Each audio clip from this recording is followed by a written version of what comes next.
Breaking news Kadapa జిల్లాలో 828 మంది head మాస్టర్లకు show cause నోటీసులు అందడం కలకలం రేపుతుంది. ప్రభుత్వ ప్రైవేటు విద్యా సంస్థల్లో విద్యార్థులకు ఆధార్ తరహా automated permanent academic account generation కోసం ఆదేశాలు జారీ చేశారు. అయితే ఈ వ్యవహారంలో స్కూల్ హెడ్ మాస్టర్లు నిర్లక్ష్యంగా ఉన్నారంటూ కడప డీఈఓ నోటీసులు జారీ చేశారు.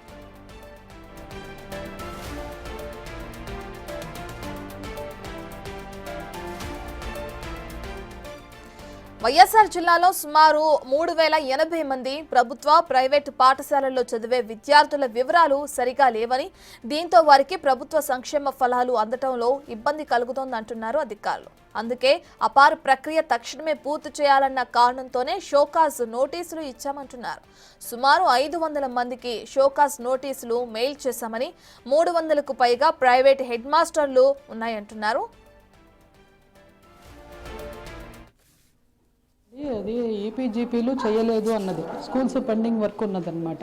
ఆ ఈపీజీపీలు చేయకపోతే పిల్లలకు ఫర్దర్ బెనిఫిట్స్ అన్నీ ఇబ్బంది అవుతుంది. అప్పటికైనా కూడా ఇవి అవసరమే కాబట్టి అవి కంప్లీట్ చేయమని చెప్పేసి 6 నెలల నుండి ఇది ప్రాసెస్ జరుగుతూనే ఉంది, కానీ చేయట్లేదు.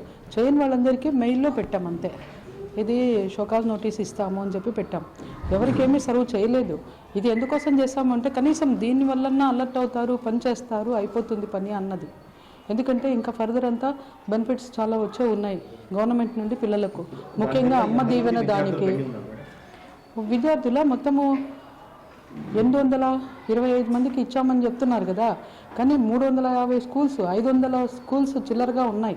350 పైన ప్రైవేట్ స్కూల్సే ఉన్నాయి ఎక్కువ పెండెన్సీ. తర్వాత మన స్కూల్స్ కూడా ఉన్నాయి. అందరికీ కలిపి ఇచ్చామన్నమాట.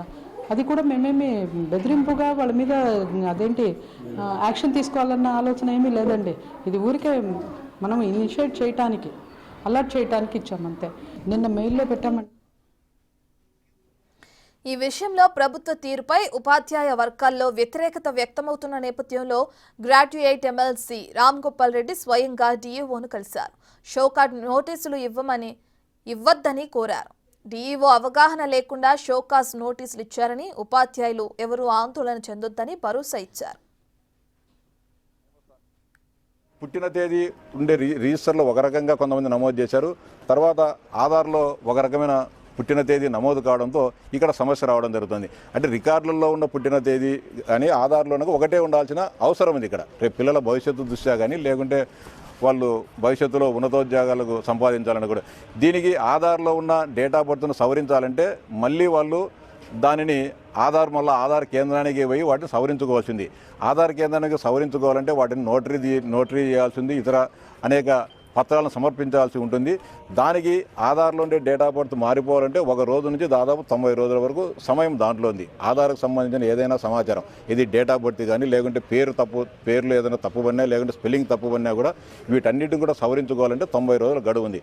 దాదాపు అందరూ ఈ రాష్ట్రంలోనే దాదాపు ఎక్కడైతే ఎవరైతే లేరో దాదాపు 99% మంది వాటన్నిటి కూడా సవరణ కోసం ఆధార్ కేంద్రాలలో అప్లై చేసుకోవడం జరిగింది. అవన్నీ కూడా సర్టిఫికేట్ రావాల్సింది.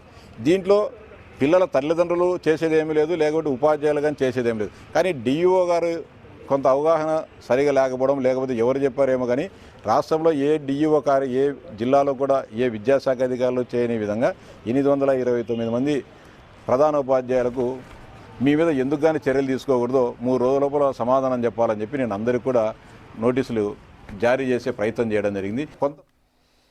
రైటిక అపార ప్రక్రియను పూర్తి చేయని నేపథ్యంలో అటు కడప జిల్లాలో సుమారు 828 మంది హెడ్ మాస్టర్లకు షోకాజ్ నోటీసులు అందించారు డీఈఓ. దీనికి సంబంధించిన పూర్తి డీటెయిల్స్ మన ప్రతినిధి దామోదర్ అందిస్తారు. రైట్ దామోదర్, ఇప్పటికే చూసుకుంటే ఏ విధంగా అయితే షోకాజ్ నోటీసులు ఇచ్చారో దానికి సంబంధించిన డీటెయిల్స్ ఏ విధంగా ఉన్నాయి, ఆ నోటీసులు ఎటువంటి అంశాలను పేర్కొన్నారు? రాష్ట్రంలో అత్యంత సంచలనం కలిగించే సంఘటన అని చెప్పవచ్చు. ముఖ్యంగా విద్యాశాఖకు సంబంధించి కొంతమంది హెచ్ఎంలు నిర్లక్ష్యంగా వ్యవహరిస్తున్నారు. రాష్ట్ర ప్రభుత్వం ఏదైతే విద్యార్థుల యొక్క ఆధార్ అప్డేట్ విషయంలో వెంటనే అప్డేట్ చేసుకోవాలంటూ ఆదేశాలు జారీ చేసింది. దీనికి సంబంధించి విద్యార్థి కళాశాలలో ఏదైతే ఆధార్ అప్డేట్ సెంటర్స్ ద్వారా కానీ, అటు కళాశాలలో ఇది పాఠశాలలో ఉన్న హెచ్ఎంలు ముందు జాగ్రత్తగా చర్య తీసుకొని విద్యార్థులకు ఆధార్ అప్డేట్ విషయంలో కొంత వ్యవహరించాలంటూ కూడా ఆదేశాలు జారీ చేసిన నేపథ్యంలో కడప డీఈఓ మీనాక్షి అయితే ఏకంగా 800 మందికి పైగా హెచ్ఎంలకు షోకాజ్ నోటీసులు జారీ చేసింది. ఎందుకు మీరు ఆధార్ అప్డేట్ విషయంలో వెనుకబడి ఉన్నారు? ముఖ్యంగా విద్యార్థులకు ఇది అత్యంత అవసరమైన విషయము. దీంతో పాటు ఏదైతే అమ్మకు వందనం పేరుతో ప్రభుత్వం విడుదల చేసే నిధులు కూడా ఆధార్ అప్డేట్ అయితేనే వస్తాయి అంటూ కూడా కొత్త మెలికి పెట్టింది. దీంతో చాలా వరకు విద్యార్థులు తల్లిదండ్రులు పోస్ట్ ఆఫీసుల వాళ్ళ దగ్గర కూడా ఆధార్ అప్డేట్ చేసుకుంటున్న పరిస్థితి. అయితే ఈ పరిస్థితుల్లో నిర్లక్ష్యంగా వ్యవహరించారు. ఆధార్ అప్డేట్ అసలు కొన్ని పాఠశాలలో ఇంకా ప్రారంభమే కాని పాఠశాలలో సుమారు 800 పాఠశాలలో ఈ విధమైన పరిస్థితి ఉంది. అందువల్ల మీరు ఎందుకు చేయలేదంటూ షోకాజుల నోటీసులు డిఈఓ పంపించిన పరిస్థితి. దీన్ని మిగతా విద్యార్థులు ఏదైతే ఉపాధ్యాయ సంఘాల నాయకులతో పాటు అటు ప్రజాప్రతినిధులు కూడా వ్యతిరేకిస్తున్న పరిస్థితి. ఒక్కసారి వారందరినీ పిలిపించి మాట్లాడాల్సిందే, లేకపోతే ఒకసారి సమావేశాన్ని ఏర్పాటు చేసి ఎందుకు అప్డేట్ చేయాలన్న విషయాన్ని చెప్పండి. దామోదర్, అయితే డిఈఓ ఏదైతే షోకాజ్ నోటీసులను జారీ చేశారో ఆ నోటీసులకు సంబంధించి ఇటు ఎమ్మెల్సీ రామ్ గోపాల్ రెడ్డి కూడా రియాక్ట్ అవడం కూడా మనం చూస్తున్నాం.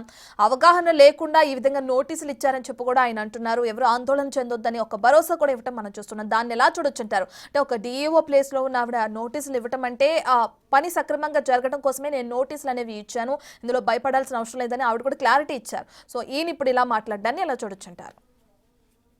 ఖచ్చితంగా అయితే ఉపాధ్యాయ సంఘాలు ఈ విషయంలో కొంత సీరియస్ గా ఏదైతే ఎమ్మెల్సీ రామ్ గోపాల్ రెడ్డిని సంప్రదించినట్టు తెలుస్తోంది. ముఖ్యంగా తమకు పూర్తి స్థాయిలో ఏదైతే ఆధార్ అప్డేట్ కి సంబంధించి సెంటర్స్ చాలా తక్కువగా ఉండడం, అప్డేషన్ చాలా ఆలస్యంగా జరుగుతుంది. ప్రతిరోజు అంటే గత ప్రభుత్వం ఏదైతే కేంద్ర ప్రభుత్వం ఆధార్ అప్డేట్ సెంటర్స్ ను చాలా వరకు తగ్గించింది. గతంలో మీ సేవలను ఎక్కడ పడితే అక్కడ ఆధార్ అప్డేట్ జరిగేది. ఇప్పుడు కేవలం కొన్ని నిర్దేశిత బ్యాంకులతో పాటు అటు మున్సిపాలిటీ అదేవిధంగా ఏదైతే ఇటు పోస్ట్ ఆఫీస్ లో మాత్రమే అప్డేట్ జరుగుతున్న పరిస్థితి. ఈ పరిస్థితుల్లో తాము ఏం చేయాలి?